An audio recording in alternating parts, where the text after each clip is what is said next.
He's obviously going to talk about Robert Jenrick's resignation. Here he is. I understand why some people take the risk of getting into unsafe dinghies to cross open waters. It's because the United Kingdom is an incredible country. It offers opportunity, hope and safety. But the difference is, my family came here legally.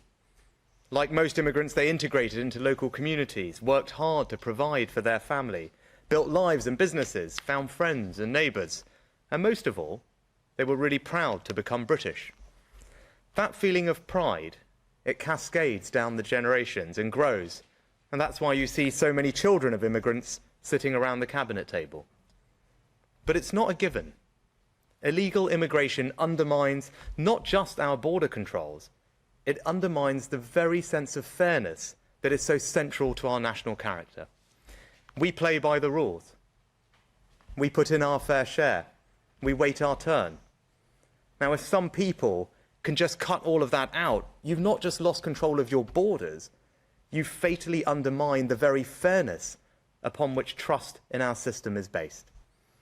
That's why this legislation is so necessary, to deliver an effective deterrent to those who wish to come here illegally, to restore people's trust that the system is fair, and ultimately to stop the boats. And so our bill today fundamentally addresses the Supreme Court's concerns over the safety of Rwanda. I did not agree with that judgment, but I respect it. That is why we have spent the last 3 weeks working tirelessly to respond to their concerns and to guarantee Rwanda's safety in a new, legally binding international treaty. The Supreme Court were clear that they were making a judgment about Rwanda at a specific moment 18 months ago, and that the problems could be remedied. Today, we are confirming that they have been, and that unequivocally, Rwanda is a safe country. And today's bill also ends the merry-go-round of legal challenges that have blocked our policy for far too long. We simply cannot have a situation where our ability to control our borders and stop people taking perilous journeys across the Channel is held up in endless litigation in our courts. So this bill gives Parliament the chance to put Rwanda's safety beyond question in the eyes of this country's law. Parliament is sovereign. It should be able to make decisions that cannot be undone in the courts.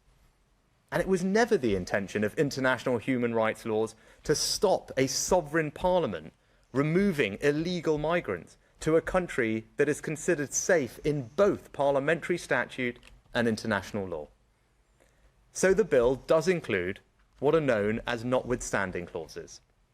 These mean that our domestic courts will no longer be able to use any domestic or international law, including the Human Rights Act, to stop us removing illegal migrants. Let me just go through the ways that individual illegal migrants try and stay. Claiming asylum, that's now blocked. Abuse of our modern slavery rules, blocked. The idea that Rwanda isn't safe, blocked. The risk of being sent to some other country, blocked. And spurious human rights claims, you'd better believe that we've blocked those too, because we're completely disapplying all the relevant sections of the Human Rights Act. And not only have we blocked all of these ways that illegal migrants will try and stay, we've also blocked their ability to try and stay by bringing a judicial review on any of those grounds. That means that this bill blocks every single reason that has ever been used to prevent flights to Rwanda from taking off. The only extremely narrow exception will be that if you can prove with credible and compelling evidence that you specifically have a real and imminent risk of serious and irreversible harm. We have to recognise that as a matter of law. And if we didn't, we'd undermine the treaty we've just signed with Rwanda. As the Rwandans themselves have made clear, if we go any further, the entire scheme will collapse. And there is no point having a bill with nowhere to send people to. But I'm telling you now, we have set the bar so high that it will be vanishingly rare for anyone to meet it. And once you have been removed, you will be banned for life from travelling to the UK, settling here, or becoming a citizen. But of course, even with this new law here at home, we could still face challenges from the European Court of Human Rights in Strasbourg. So let me repeat what I said 2 weeks ago.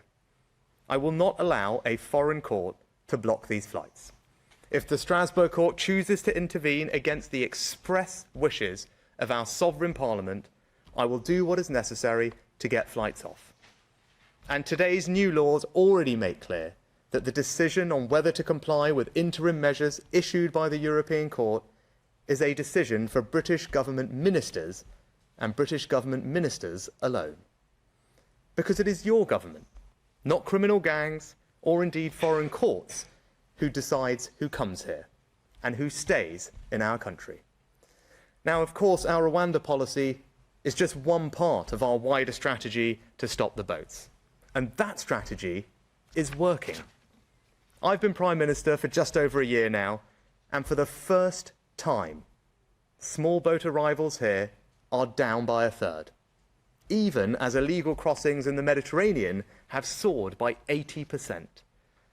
Let me just repeat that. Small boat arrivals here are down by a third. To help achieve that, we've signed returns and cooperation agreements with France, Bulgaria, Turkey, Italy and Georgia. Illegal working raids are up nearly 70%. 50 hotels are being returned to their local communities, and we are housing people in a new barge and in former military sites. The initial asylum backlog is down from 92,000 to less than 20,000. We've returned over 22,000 illegal migrants, and as our deal with Albania shows, deterrence works. Last year, a third of all those arriving in small boats were Albanian. This year, we've returned 5,000 people and cut those arrivals by 90%. And Albanian arrivals have far more recourse to the courts than anyone under this new legislation. That's why I'm so confident that this bill will work. Lord Sumption, the former Supreme Court judge, believes this bill will work.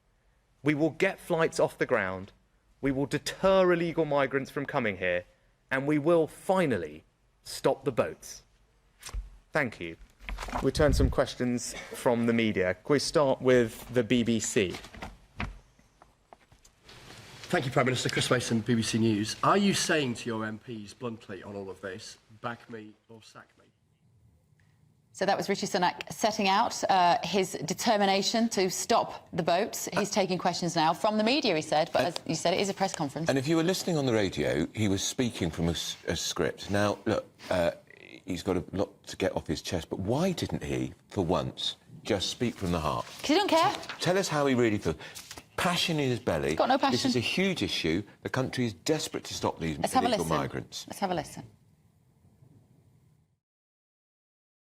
Does. That's what the new treaty that the Home Secretary signed this week does, and it will mean unequivocally that Rwanda is safe and there should be no more blocks to our ability to get people on planes and send them to Rwanda, because that is critical. We must have a deterrent that says if you come here illegally, you cannot stay and you will be removed. And when we can get that up and running, as we have with Albania, we will see the numbers come down. I'm absolutely committed to seeing this through because I share the British people's frustration. It's patently unfair what is happening at the moment, which is why it requires action like this that is novel, that is contentious, but that's what we're about. We're about getting stuff done on the things that matter. This matters, and we're going to make sure that we deliver. Next, can I turn to ITV? Prime Minister, you've made clear that stopping the boats is one of your biggest promises to voters, and you're also telling us this legislation is the way to do it. So can I ask you, will next week's vote be treated as a vote of confidence in your government, and will you throw Conservative MPs out of the party if they defy you? You don't know, but what this vote is about confidence in Parliament to demonstrate that it gets the British people's frustration. I get it. I'm acting on it. So actually the real question when it comes to all these votes is for the Labour Party, because I want to get this legislation on the statute books as quickly as possible. That's what we're all about. We've moved at record pace since the judgment to get the treaty, to get the bill introduced. So the question now is the Labour Party. Because we've got... No, but we've got a plan, right? We've got a plan to pass this legislation, and I want to pass it quickly, right? But I'm not hearing from anyone else that they've got a plan, right? So the real question, when it comes to Parliament, question for all of you to ask is, what are the Labour Party going to do about this vote? What are they going to do about this legislation? Because we've got a clear plan to stop the boats. Deterrence is a critical part of it. There is no way to stop people coming here unless you have a deterrent that means they will be sent somewhere else. It's as simple as that. This is our deterrent, and we are doing everything we can to get it on the statute books and get it up and running. So the question for votes in Parliament is, what is the Labour Party's plan, and are they going to back this legislation? Next, can we go to Sky? Thank you. Prime Minister, do you see the reality of what is happening here? You've lost control of your party, and this has become a confidence issue, not in Parliament, but in you. Do you accept that, and will you call an election if you lose these votes? What's happening here is we're delivering on what I said. Right? Let's just look at the record, let's just look at the facts. When I got this job, the number of small boat arrivals into this country had quadrupled in the past few years. Right? That's what happened. Since I've been here, and because of all the things that we've done, we've got the numbers down by a third. Right? That's my record on this situation, where we've got the number of illegal enforcement raids up by 70%. We've arrested literally hundreds and hundreds of people, right, in those raids, but also people who are coming illegally, who are facilitating this awful trade. We've closed down thousands of people's bank accounts who shouldn't have been here. We're returning over 20,000 people. That's my record on this issue. Those are the facts, and that's because I get it. That's because this is ridiculous what's going on, right? And we're doing something about it. Now, I want to finish the job, right? And finishing the job means getting this legislation on the statute books. He's finishing the job, we're finishing the press conference. It's better when he talks from the heart like that, when he goes off script. He did actually look for a moment there like he actually cared about it. Well,